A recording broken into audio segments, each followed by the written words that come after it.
नाम राम बाबू, काम मनरेगा में मजदूरी और उपलब्धि गोल्ड मेडल पर कब्जा। मनरेगा मजदूर के हाथ की मिट्टी रेखाओं ने खोल दी किस्मत, गोल्ड मेडल जीता तो बन गया स्टार।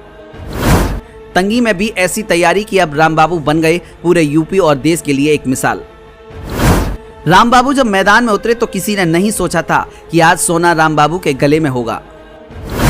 देखिए नेशनल गेम्स के स्टार राम बाबू ने किस खेल में जीता गोल्ड मेडल और बना दिया एक रिकॉर्ड।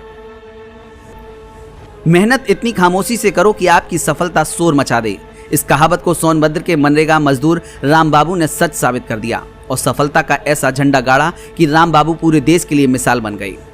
गुजरात में चल रहे नेशनल गेम्स में राम बाबू ने तो वो कारनामा कर दिया जिसकी उम्मीद खुद राम बाबू को नहीं थी। गुदड़ी के इस लाल ने जब गोल्ड पर कब्जा जमाया तो फिर हर तरफ वाहवाही हो रही थी। राम बाबू कौन है और किस खेल में उन्होंने गोल्ड जीता है और कैसे यहां तक का सफर किया है, पूरी कहानी आप सुनेंगे तो रोंगटे खड़े हो जाएंगे और आंखें भी आपकी नम हो जाएंगी। दरअसल गुजरात में आयोजित नेशनल गेम्स 2022 में उत्तर प्रदेश को पहला स्वर्ण पदक सोनभद्र के लाल राम बाबू ने दिलाया है। राम बाबू ने 35 किलोमीटर पुरुष रेस वॉक को 2 घंटे 36 मिनट और 34 सेकंड में पूरा कर लिया। राम बाबू की इस उपलब्धि पर लोग उन्हें बधाई दे रहे हैं। यहां तक पहुंचने में राम बाबू को काफी संघर्ष भी करना पड़ा। तंगहाली का सामना करते हुए कोविड लॉकडाउन में राम बाबू ने मनरेगा में मजदूरी की, लेकिन तैयारी को जारी रखा। राम बाबू का अब तक का सफर काफी चुनौतियों भरा रहा। हालांकि नेशनल गेम्स में गोल्ड मेडल जीतने के बाद राम बाबू की उम्मीदों को पर लग गए। अब राम बाबू की नजर पेरिस ओलंपिक पर है। सोनभद्र के बहुआरा गांव के रहने वाले 23 साल के राम बाबू ने 2012 में ओलंपिक खेलों को देखकर खिलाड़ी बनने का मन बना लिया था। ऐसे में 200 मीटर का एक ट्रैक था, उसी पर राम बाबू ने अपना अभ्यास शुरू किया। शुरुआती दौर में हॉकी के एक कोच ने उनका मार्गदर्शन किया। राम बाबू के अंदर दौड़ने की प्रतिभा बचपन से ही थी। ऐसे में राम बाबू ने निश्चय कर लिया कि इसी को अपना करियर बनाएंगे और गोल्ड मेडल जीतेंगे। सोनभद्र में अच्छी सुविधा न मिलने के चलते राम बाबू ने बनारस में रहकर तैयारी करने का प्लान किया। उसके बाद बनारस आने पर तैयारी करने के दौरान राम बाबू ने एक होटल में वेटर का काम किया। राम बाबू ने बताया कि कुछ दिनों तक वेटर का काम करने के बाद काम पर उसे गुस्सा आने लगा। वेटर का काम करने के दौरान वहां आने वाले कस्टमर उसके साथ अच्छा व्यवहार नहीं करते थे। कस्टमर उसे हीन भावना से देखते थे।